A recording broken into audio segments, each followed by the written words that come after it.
Okay, this is a very quick introduction to what we're going to do here.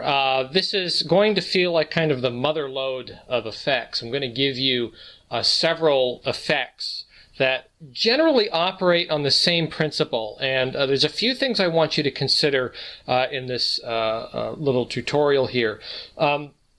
One has to do with card forcing some kind of an outcome.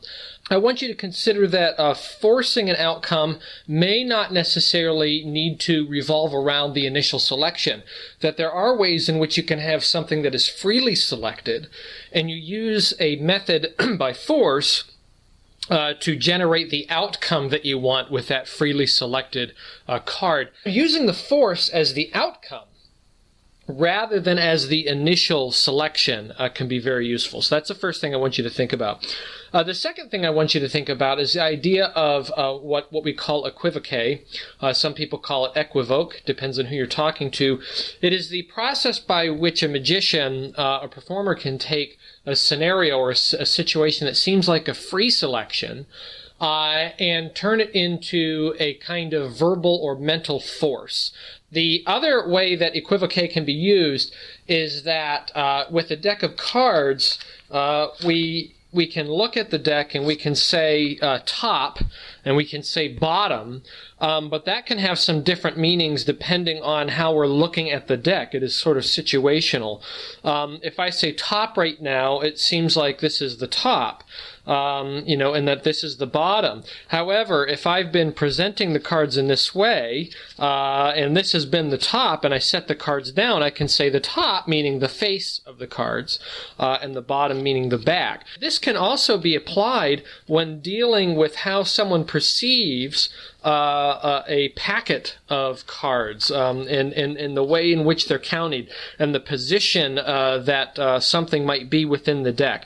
So I want you to think about that. It's another form of forcing, but we're going to use it as a force of perspective to get the spectator to have the perspective that we need them to have in order to make the effect work, specifically in dealing with the positions of the deck. So that's the second thing that I want you to think about. With these two ideas, we're going to proceed with a number of effects, and I'm going to show you how they're all related, even though their methodologies might be very, very different from each other, and the outcomes might look different, and the effects are essentially different. They actually all operate on the same basic ideas. So let's proceed, and we'll look at one effect at a time. I think I have 5 here to show you. We'll look at each one, and then I'll give you an explanation, and we'll talk as we go along.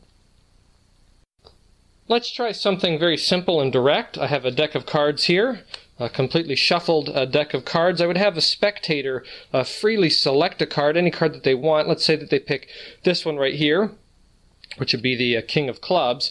We'd put it right back where we found it, and then we would give the deck a bit of a shuffle, a bit of a mix.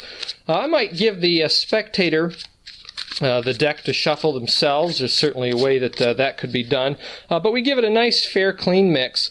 And then I would have the spectator one more time make a selection. I would have them cut the deck anywhere that they want, somewhere around the middle, but anywhere that they want within that range.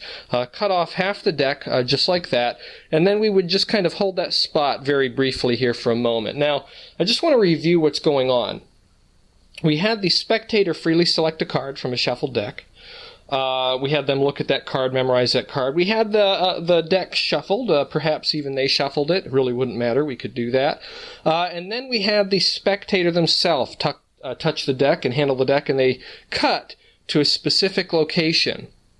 What are the odds that the spectator would cut and select one more time freely the exact same card that they selected the first time?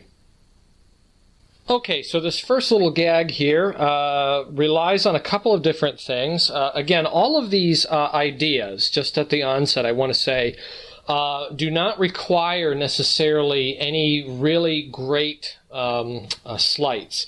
And that's kind of the power of using these principles that I'm showing you and why you're finding me talking about these on this channel. Likewise, as we go through this, you might find some of the effects that I show you may seem similar to some other people. I'm not stealing work. Just understand that magical effects, particularly when dealing with cards, they all operate on Very few principles, and those principles can be nuanced and slightly different for different people. Kind of the copyright on an effect depends on a couple of things. That is the creator's effect itself, in addition to the method by which the effect is achieved. The methods themselves, just to understand as we're, thinking about magic tutorials and whatnot, the methods themselves, unless the method is devised by the creator, it is something that is created by them and sort of patented in a way, not necessarily in law, but kind of belongs to them and their effect. The methods are not really the issue of copyright. The methods are widely understood. Most of them are quite public domain. Most of the best card magic books that you can find have long been in the public domain, and a lot of the sleights that we know are widely understood without attributing them to any one person who has a copyright to it. The effects also, having a card selected and then found, that doesn't belong to any one person. The effect itself is not part of the copyright. It's really the combination of the effect. Again, unless the effect is so unique to that creator that it's a very, very specific kind of outcome that is not shared with anybody else. But merely finding cards and cutting to cards and things like that, these effects are not issues of copyright. So as we're going through this, if you see something, I know one person said, I saw this on one channel over here before. Well, it's probably true that you saw an effect, essentially an effect, or you saw a specific method somewhere. But that is not, this is not some kind of copyright infringement. What we're dealing with here is very basic methods that apply to many, many different effects. We're also dealing with many effects, specific effects that apply to many different methods. So just keep that in your mind as we're going through this. This first one that we're looking at deals with a force specifically. You probably noticed if you were paying attention. It might even be a force that we talked about in the past. Sometimes it's called a crisscross force. Sometimes it's called a delay force. Now, I like to refer to it as a delay force because that really better explains what is causing the force to work. That in the time delay, by giving some sort of a time delay, we can make the spectator perceive something a little bit differently than they initially did. Here's how the force works. And again, you can force the bottom card or you can force the top card. In the case of this presentation, we're forcing the top card. And this is happening at the end of the trick. It's not happening at the beginning. There actually is a free selection in there. So that's dealing with one of those points I was talking about in my introduction. So the first thing is that we need to have the spectator select a card freely. So let's say this selected 2 of diamonds. And the way I performed it is that I took the card and I did a Hofzinser spread call, which is a control that gets their card to the bottom of the deck when it looks like we're putting it into the deck. I'm not going to go over the Hofzinser spread call. I have a video on my tutorial that deals with that. You can check that out. I actually have a couple of tutorials that deal with that. It's a very favorite move of mine. You want to look at the ambitious card routine video on my channel to learn that one.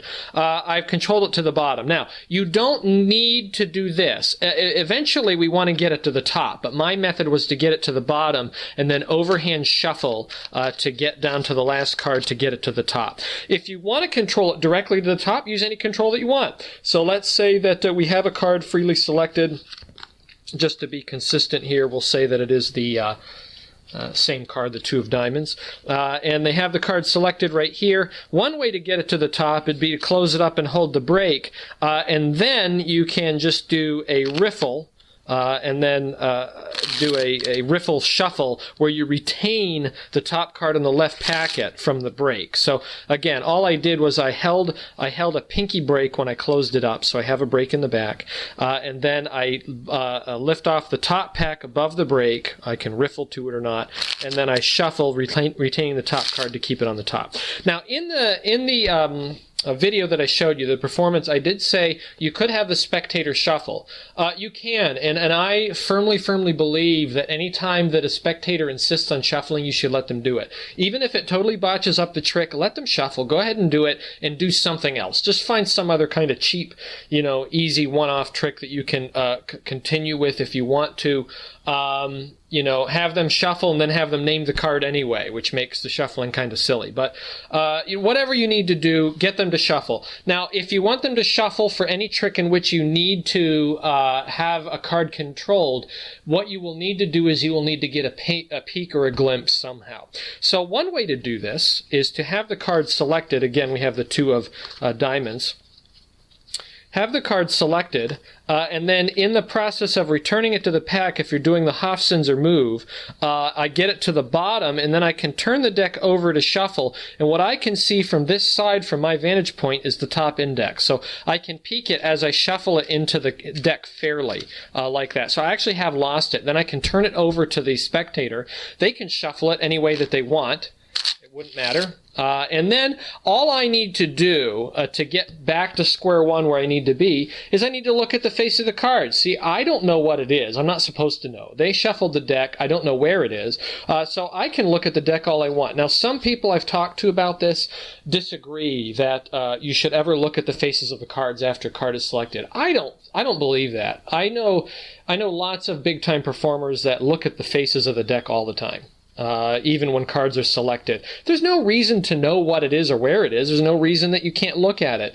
The key is that you need to have a motivation to look at it.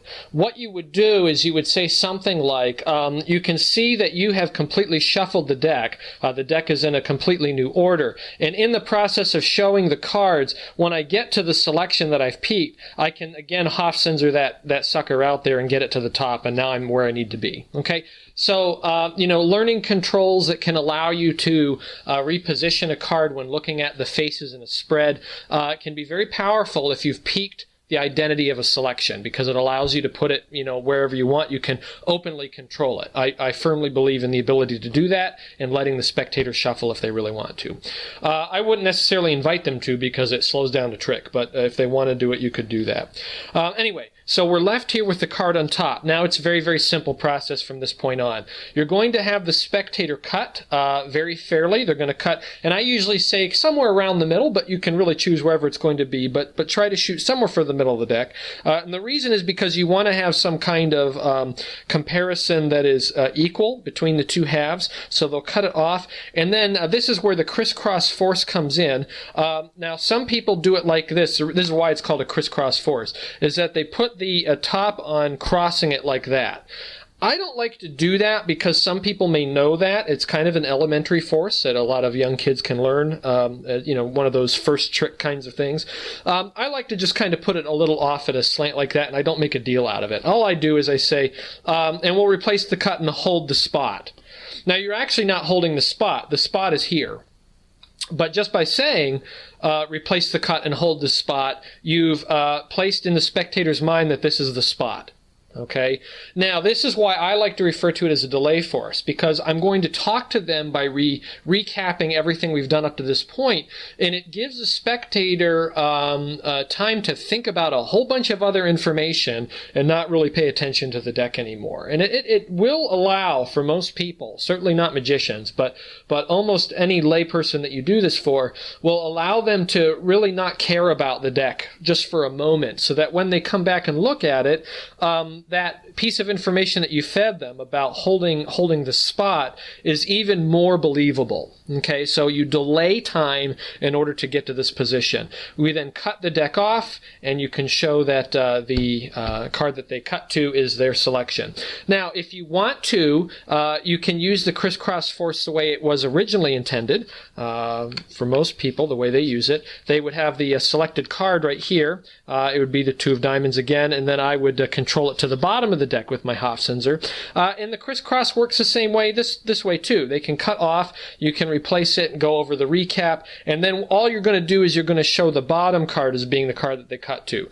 Now, I don't like to do that. I would much prefer to force to the top of this pack, because usually when people think about cutting a deck, they think about cutting to the card that is now visible, and it's probably a little bit better to do it that way. So that's the first idea.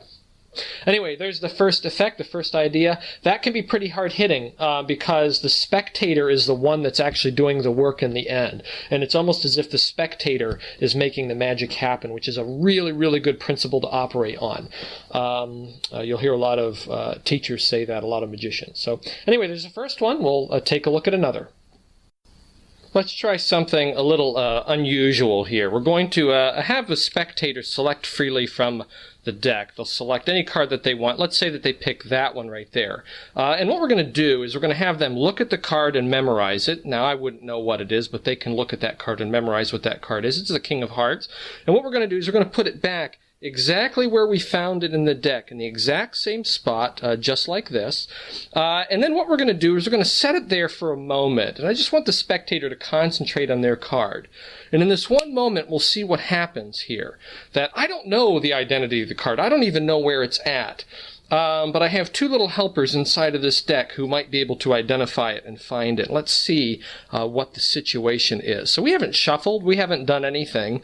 We just selected a card and we put it right back where we found it. Let's see what the situation is in the deck. We see here that right between the two jokers, we have a King of Hearts, which is the spectator's selected card. Okay, this second effect is really, really powerful, particularly by the method that we're using here. It is another sort of a delay force, and it actually accomplishes the exact same thing as the one that we just looked at with that crisscross force where we're confusing the top for the bottom. But it does it in a little bit more covert way, and there's a built-in offbeat that allows this to work. So again, this may be one of those elementary principles that you learned a long time ago. Do not ever underestimate elementary ideas, because those are usually how some of the best effects work. So this is how this works. We're going to have the spectator really freely select a card. You may have noticed what happened in the effect as I did it, because you're looking at the deck, and that's what your focus is on. Now, as the spectator is looking at their card and showing it to people, in this case it's the 4 of diamonds, you're going to do one very basic thing. And this works really well when you're using a table, because it allows you to put the cards down in such a way that will really imprint an image on the spectators' minds, the people that are watching. They've taken the card and they're looking at it, and very quickly, when I set down the deck, very smoothly but certainly quickly, I'm just going to flip the spread. So as I have the cards spread, they should be spread like this. Right, so this is the top of the bottom packet, and this is the bottom of the top packet right here. When I set them down, I'm just going to push forward with my right thumb and pull back with my right fingers. And I'm going to pull back with my left thumb and push forward with my bottom left fingers. And I'm just going to set it down like that. Now, the image here, as we go back to look at the deck, when we return to it, is that this is the top of the right spread, and this is the bottom of the left spread. So when I say we're going to put the card back where we found it, it looks like it should go right in this location. But really, this is all I've done. What I've actually done is I've had a card selected, and then I've cut it into the deck so that it's between now the top card and the bottom card in the original deck. Now, the reason why this works is because you can have a setup ahead of time where you have one joker on the bottom, one joker on the top. So again, they've selected the card, they're looking at it. In the process of them looking at it, I reverse the spread, I set it down like this, and then when we go to place the card back into the deck, all I'm doing is I'm sandwiching it between the two jokers, and then there I can give the reveal. So this can work in the hands as well. It just works like this.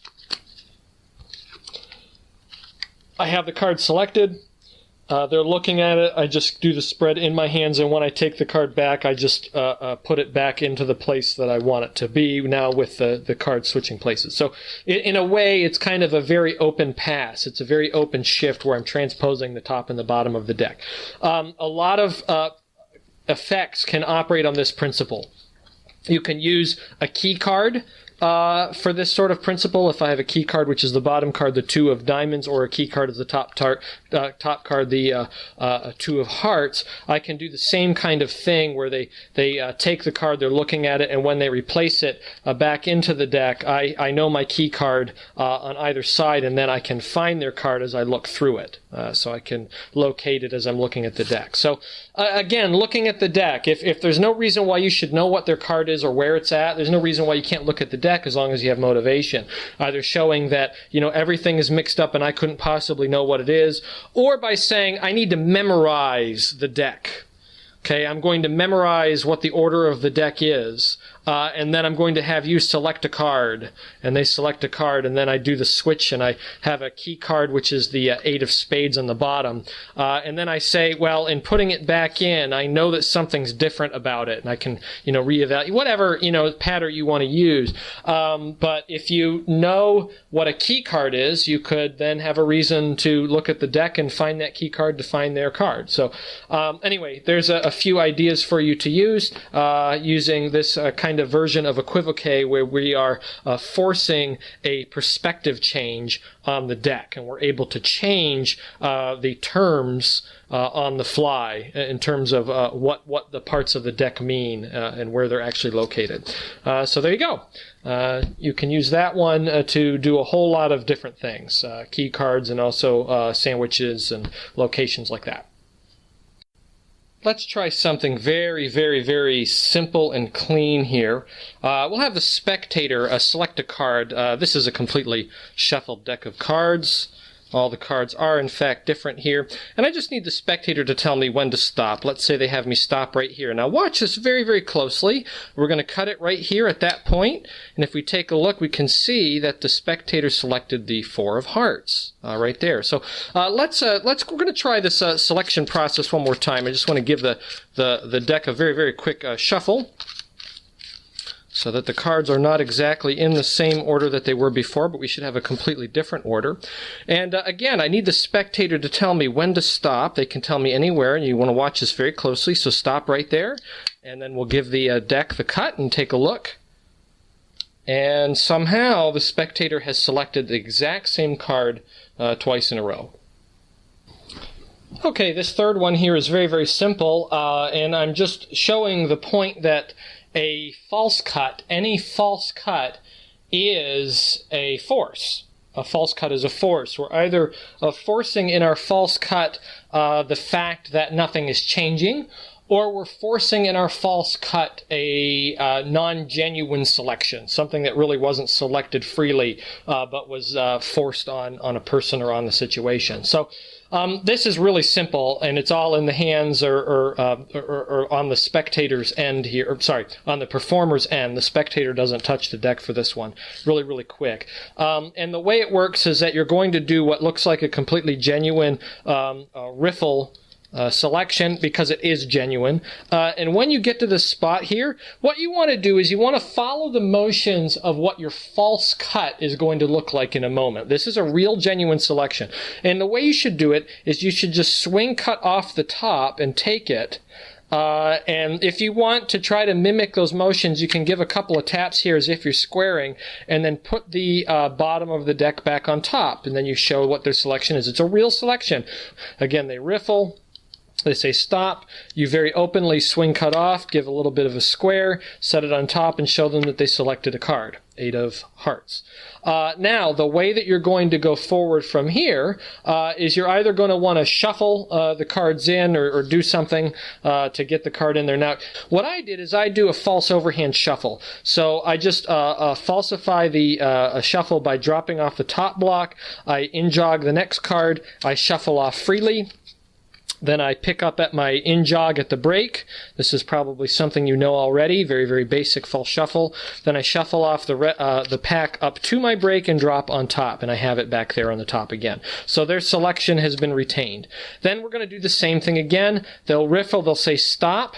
And when they say stop, I'm going to do a false cut that looks like my real cut. I'm going to swivel cut off the top. I'm going to tap again, probably one time. I'm going to drop the original bottom back down as if it was the top, and then I'm going to put the top back on top. So again, this is what it looks like.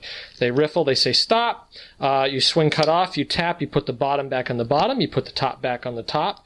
You can rewind that and slow it down if you want to see it a little bit better. And of course, I have forced the exact same card on the top and the outcome. So it was a free selection that I then forced in the outcome again. So very, very quick kind of version of the very first trick that I showed you where the spectator is selecting the same card twice.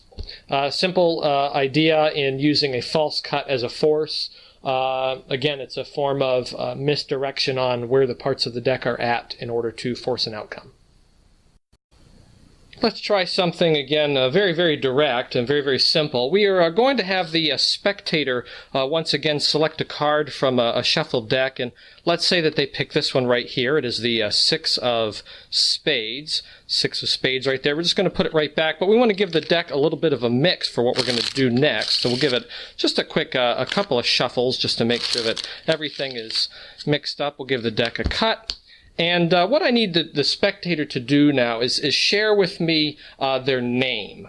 So whatever their name might be. Let's say that their name is Steve. So Steve is their name. We're just going to count off from this deck whatever the letters are for their name. So S, T, E, V, E. Steve is a name that is made up of 5 letters. We have 5 cards here. Now, as the cards are right now in the position that they're in, if the spectator's name was in fact 6 letters, the 6th position would have been the 10 of hearts. If their name was 4 letters, the 4th position would have been the 7 of hearts. But in fact, their name, their unique name that belongs to them is 5 letters, Steve, comes out to the 5th position, which is the 6 of spades. Okay, this next one is probably my favorite one out of all of these because it can be used in so many different ways. It is used in this case sort of as the spelling trick, the spelling effect. There's lots of different ways to do that. Most of these spelling effects that you'll find for card magic require that you set up some sort of stack or that you perform a pre-count that is then reversed in order to get the card actually in the position that you want it to. What we're going to do is we're going to falsify the perspective that the card is in the position that we want it by the words that we use and by using that delay force again, where we're delaying the understanding of what's going on so that the spectator loses track of where the cards really should be, okay, and they're just going to take us at our word as we explain it. So first of all you need to do is you need to get the card that they select controlled to the top. There's many ways to do it. The one that I showed you in this example was I very simply held a break, and then I riffled off to shuffle, do a riffle shuffle, and I just riffled off at the break so their selection is on the bottom of this pack, and then I control it to the top by retaining it. I did this a couple times, so the next time that I riffled off, I want to retain it on this pack, because this is now the top card.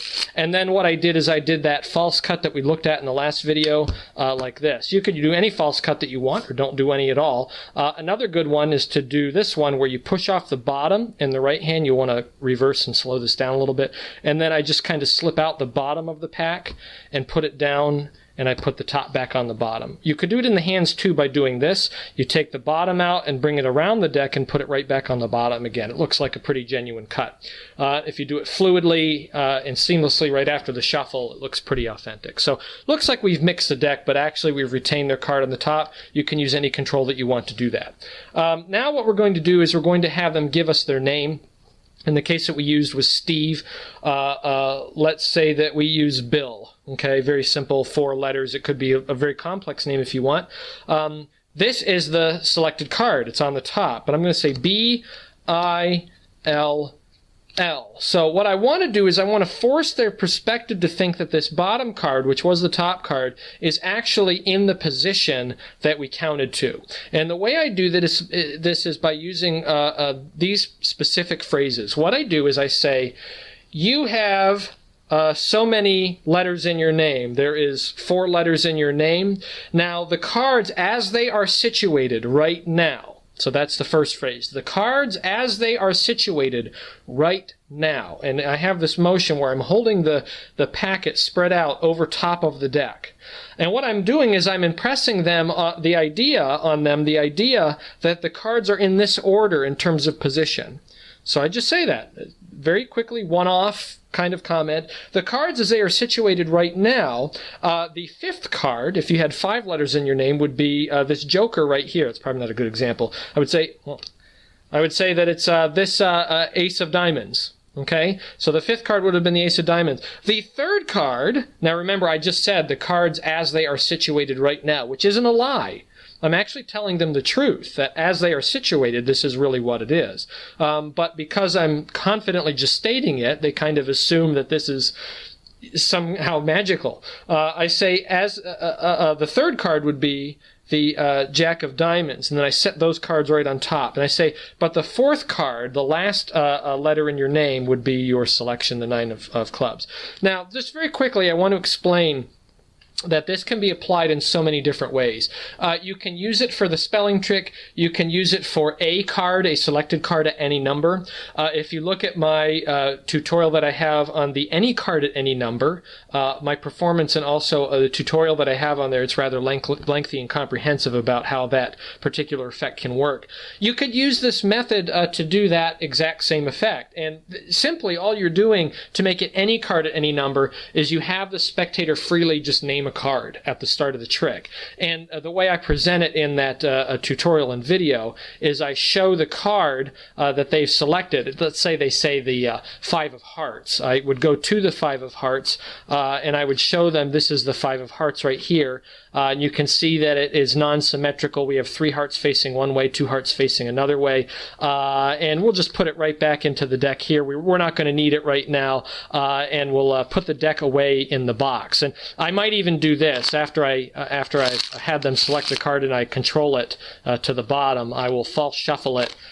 Rather, I will shuffle it, retaining the top stock to keep their card on top. So I can do all the same things that I do in the spelling trick that I showed you, or in an A card at any number. The idea, though, is that in an A-con, I want to get in this position where the cards are back in the box after they've named their card and they've looked at it. So what I can then do is, as I go on with the effect and I give them the cards to deal out, I would have been able to say, you have thought of a card.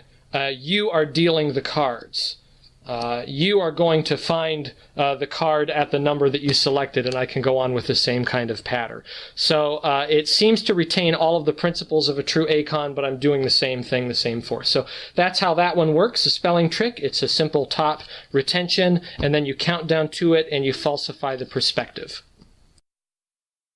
Let's try another one here. We're going to have the spectator select a card, any card that they wish from a shuffled deck. So let's say that they pick this one right here. They've selected the 5 of clubs. We're going to put it right back where we found it. And then what we're going to do is we're going to try something very interesting. And we don't know where it's at. We don't know what position it's in. We just know that it's somewhere in the middle, that card. And again, I may not know what the identity is. I can or I can't. It doesn't really matter at this point. But what we're going to have is we're going to have a couple of spectators help us out. We'll have one on this side and we'll have one over here. We'll need a couple of people to help us work this out. I suppose you could do this with yourself, making some selections with somebody else. But it's going to work like this. What we're going to do is first we're going to have a person over here just take away any number of cards, not too many, but just a few, maybe a handful, and then let's say they take that section away. And then we'll spread the deck over here to somebody else. We'll have somebody else take off some cards. So let's say they take away a few of those. And then maybe we'll have somebody else select over here, take off any number that they want. They can take away maybe those few right there. And then somebody else down here take off some cards. It's really good, of course, if you're doing this with some kind of a storyline or plot line. It would help out a great deal. I can explain why in a moment here. And then we'll have somebody else take off. They can take off any number from 1, 2, 3, 4, 5 to 6. 1 to 6, it doesn't really matter. Let's say they take away 4 of them right there. And then we'll have somebody over here you can take away either one or two cards, and let's say they just take away one, and then we're left with just these two cards left right here, and we'll have a spectator just select one. We'll select one more. Let's say that they select that one, and we'll take that away as well. It leaves us with one. So very freely, we've been spreading the cards out and having people take away groupings of cards, and then we selected it down to just one card, and we can see that the card is in fact the 5 of clubs, which was the selection. The problem with this last method is that it is very apparent what's going on if the spectator is only half paying attention. So this can be very powerful if there's a great deal of misdirection on it, but the idea is that we are again going to be confusing the top for the bottom at various different times, and through spectator involvement in some decision making, there should be some confusion about what we're doing. Now the essence of the force is that it should feel as though we are gradually narrowing down to somewhere in the middle of the pack until we get to one card. That's what it should feel like while we're doing this. However, the truth is that what we're doing is we're actually narrowing down to the bottom card. We're going to essentially force the outcome as coming to the bottom card. Now, how this works and the way I presented it there was very simple. Again, I use my Hofsens or calls so that we have a selected card, a 10 of diamonds, and then I just merely call it to the bottom when I close up the spread so that I'm ready to go. You can use any control that you want through a shuffle or cut or various methods to mix up the deck to get your card to the bottom, but you will need to force the bottom card. Now, this would work best with, as I said in the presentation, some sort of story, particularly if it's elaborate. I did not present it that way, which probably made the method obvious as you were watching it. But if you have some kind of elaborate story and multiple participants in this presentation, you should be able to misdirect from what you're actually doing. Okay? Simply put, the way it works is that you're going to spread toward the person that is selecting cards. So you're spreading toward that person. You say, go ahead and take some cards off of your side of the deck. You could say your side, making it using the words to force what they're going to be doing. Don't say, please take some cards out, but say, take them out from your side, as many as you want, but not too many, maybe just a handful. They'll take some away. Or you could even demonstrate, say, just take some cards away. Go ahead, take a few more out of there. And then you're going to spread it towards somebody else. You could do this by spreading towards someone and then spreading them towards yourself and then participating with them. But again, you're going to have them do the same thing, give the same instructions. They would take some away, spread towards, again, someone else again. And as you're working down, you're getting to that last card. Now, I know a very reputable magician, presenter, performer, that uses this as the crux of a very, very powerful effect. Essentially, the entire effect comes down onto this method of forcing. And I don't want to name who that person is because I would be tipping off their trick. But this works. This really does work, and it is very, very deceptive if done right. So you essentially are working your way down. Now, what you want to do is use some words as you get near the bottom that can set you up for something that seems very, very fair. And of course, the closer you get to the end, the more obvious this is becoming. So as you're getting down to just a few more cards, what I like to say is go ahead and take away. You've got 1, 2, 3, 4, 5, 6, 7, 8 cards, anywhere up to 7 cards. You can take away anything up to 7, but we want to make sure that we're leaving something there. So they might take away 3 and then say, go ahead, you do the same thing, anything up to. Now, if you get down to like 3 cards, you can use legitimate magician's equivoque. Now, the way this should work is that you want to keep track of what the bottom card is. And when you set them down, you may set them down so that the bottom card is not in the same repeating bottom order every time. You might put it in the middle. Ideally, you'll have it down to 2. And you would set them down in no particular order and just say select 1. okay, and they would select a card. Now that term, select, is an equivoque term, because by selecting, we don't really know what they're selecting for. Are they selecting to remove, or are they selecting to keep? You're just saying select one. Up to this point, they've been selecting to remove. So you're completely within your rights if they select this one, which is not the force card, to remove it, because that's what we've been doing up to that point. Likewise, if they select this one, you're within your rights to say, perfect, we're going to keep that one. You've selected that one, we'll hang on to it, and then you show that that's the force card at the end. But this is legitimate magician's equivoque. If you have 3 or 4, you can go through the process. If you have 4, you can go through the process of selecting 2. Say select any 2. If they select the force card and another card, obviously you want to hang on to those and discard, and then use another term at the end. Say you can choose one. Someone else could choose one. If they choose the force card, you say, good, we've chosen that. If they choose this one, you say, good, you hang on to that one, that's your card, and we're left with this one.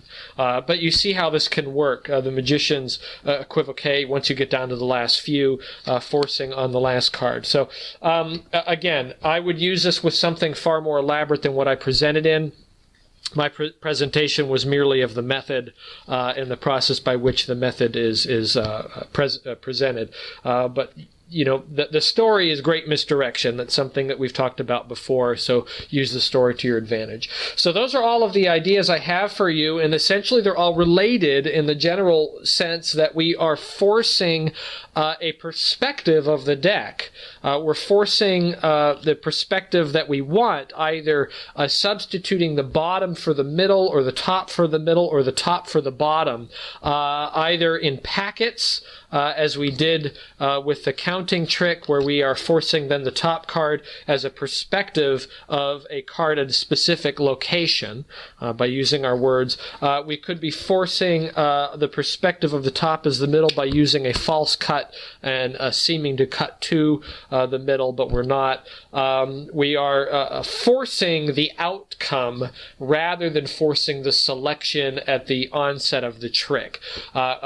Probably a much better way to use a force method is to use it somewhere in the middle or somewhere at the end near the reveal, rather than just instantly at the opening forcing some kind of a selection, because that's a very easy to trace method to say that, well, you just forced a selection on me at the beginning. If we have a free selection and then we force the outcome, it's a little bit harder to trace.